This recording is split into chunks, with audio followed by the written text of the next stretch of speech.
ახალი ბრალი წარუდგინა ყოფილ პრემიერს ირაკლი ღარიბაშვილს, რომელიც ამჟამადაც პატიმრობაში იმყოფება. ახალი ბრალი კი კორუფციულ დანაშაულს, კერძოდ განსაკუთრებით დიდი ოდენობით ქრთა მისაღებას ეხება.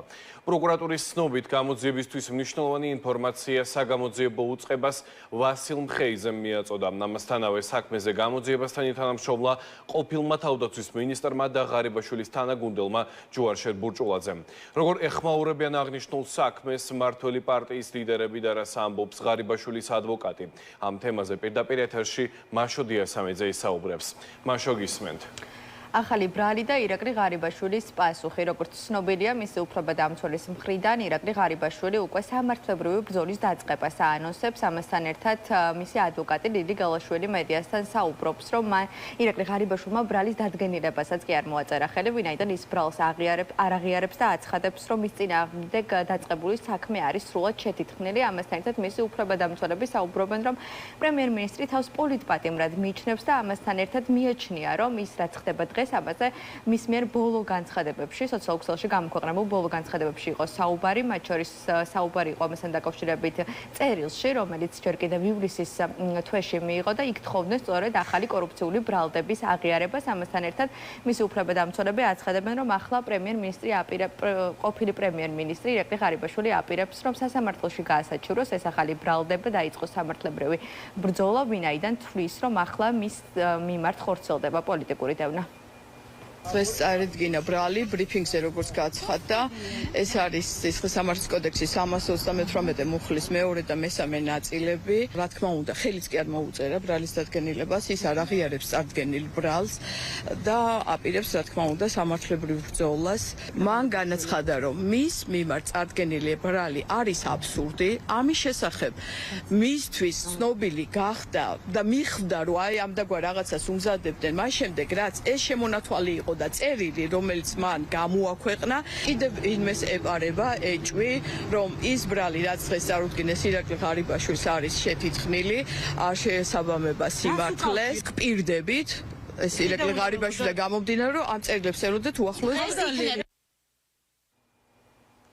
კორუფციას აბსოლუტურად არავის არ ვაპატიებთ, ასეთია ხელისუფლების გზავნილი იმ ფონზე, როდესაც დღეს ახალი მძიმე კორუფციული ბრალდება წარადგინა ირაკლი ღარიბაშვილს. ამასთან ერთად მმართველ გუნდში მის განცხადებებს და წერილებს სწორედ ამას უკავშირებენ და თვლიან, რომ როდესაც ის ამ განცხადებებს აქვეყნებდა და ახალ კორუფციულ ბრალდებაზე საუბრობდა, ცდილობდა თავის საქმის პოლიტიზირებას, თავის დაცვას. ამით ამასთან ერთად ქართულ ოცნებაში აცხადებენ, რომ მან ძალიან კარგად იცოდა თუ რა ბრალზე იყო საუბარი, აქედან გამომდინარე მისთვის ეს იყო მცდელობა და დაზღვევის მცდელობა იყო ის განცხადებები, რასაც აკეთებდა.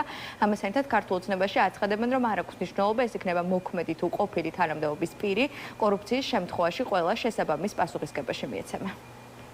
ანუ რა თქმა უნდა, ლოგიკურია, რომ დავაკავშიროთ ბატონი ღარიბაშვილის წერილი სწორედ ამ ბრალდებას და იგი ცდილობდა ამ შემთხვევაში ძალიან ლოგიკურია, რომ დავასკვნათ, რომ იგი ცდილობდა თემის ხელოვნურად პოლიტიზებას, იქიდან გამომდინარე, რომ იცოდა მის მიმართ კონკრეტული ბრალის შესახებ. ლოგიკა განახობს იმას, რომ ამ ყველაფრისგან თავის დაზღვევა უნდოდა და ძალიან ცუდია ზოგადად, რომ ამ მეთოდებით დაიწყო ბრძოლასაც ვერ დავარდნო, ხო? რაღაცა ტიპის პოლიტიზება, რომელიც მას ნამდვილად არ ეკადრება. აბსოლუტურად ყველასთან გვაქვს ანალოგიური და ერთნაირი მიდგომა. ეს მიდგომა არის ის, რომ ჩვენ კორუფციას არ ვაპატიებთ აბსოლუტურად არავის. სავარაუდოდ მას ჰქონდა ინფორმაცია იმ სხვადასხვა საკითხებზე, რომელზეც მიმდინარეობდა გამოძიება. ალბათ ეს ალბათ პრევენციული სახის განცხადება. პოლიტიკოსები, ყოფილი პოლიტიკოსები ზოგადად ხშირად იყენებენ აღნიშნულ მეთოდს, აღნიშნულ ხერხს სამართლებრივი საკითხების პოლიტიკურ ჭრილში გადაყვანა ხდება ხოლმე. ოპოზიცია კი თვლის, რომ ახლა უკვე ეს ახალი ბრალი ხელისუფლების შიგნით არსებულ კორუფციულ სქემებზე მიუთითებს. ამასთან ერთად ოპოზიციაში საუბრობენ, რომ საქმე აღარ არის მხოლოდ ირაკლი ღარიბაშვილის წინააღმდეგ წარდგენილ კონკრეტულ ბრალში, მათი შეფასებით ახლა ერთმანეთის წინააღმდეგ დაწყებული გამოძიებები არის იმის მანიშნებელი, რომ ახლა სახელმწიფო გუნდში არის კრიზისი და შიდა დაპირისპირება. ეს საბოლოოდ დადასტურდა, რომ ივანიშვილი და მისი რეჟიმი, რომლებიც აი ამ ბიძური პროპაგანდის ავტორები იყვნენ, საბოლოო ჯამში თავიანთ ბნელ ზრახვებზე საუბრობდნენ. იმიტომ რომ ყველა ბრალდება, რომელიც არ დადასტურებულა ჩვენი მისამართით, დადასტურდა და თვითონვე უკვე აღიარეს იქამდე სანამ დაკარგავდნენ ძალაუფლებას. ისინი საუბრობდნენ ჯარის ძარცვაზე.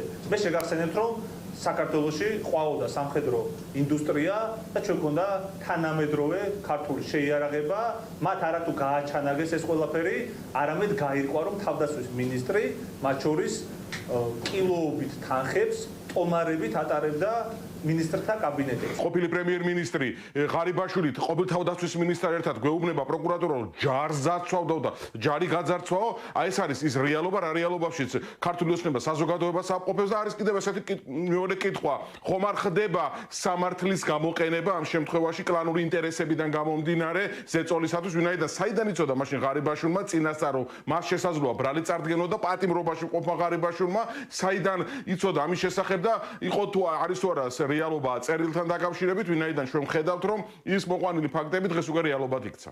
არაფერი საინტერესო ღარიბაშვილთან დაკავშირებით არ ხდება, მეგობრებო. უბრალოდ ეს ადამიანები ახლა ბიზინა ივანიშვილს უმტკიცებენ, ვინ უკეთესი მომსახურე პერსონალია.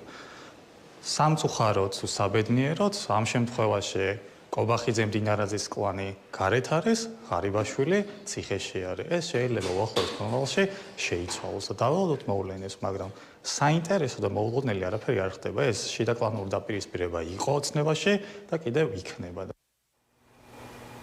ბოლო დღეებში ჩვენ გვახსოვს, რომ ირაკლი ღარიბაშვილი აქტიურად საუბრობდა იმის შესახებ, რომ მას თხოვდნენ ახალი კორუფციული ბრალდების აღიარებას, მათ შორის ირაკლი ღარიბაშვილი საუბრობდა, რომ მან ივლისში ციხეში მიიღო მამუკა მდინარაძისგან წერილი, სადაც სწორედ ამ ახალ ბრალდებაზე იყო საუბარი, ვინაიდან არსებობდა 1%-იანი რისკი იმისა, რომ ის პოლიტიკაში მობრუნდებოდა. შესაბამისად, ახლა როგორი იქნება ირაკლი ღარიბაშვილის პასუხი მის ახალ ბრალდებაზე და როგორ აპირებს ის ბრძოლის გაგრძელება, საინტერესო იქიდან გამომდინარე, რომ ის აცხადებდა, რომ სარკისებური იქნება ყველა მისი პასუხი მის წინააღმდეგ გადადგმულ ქმედებებზე.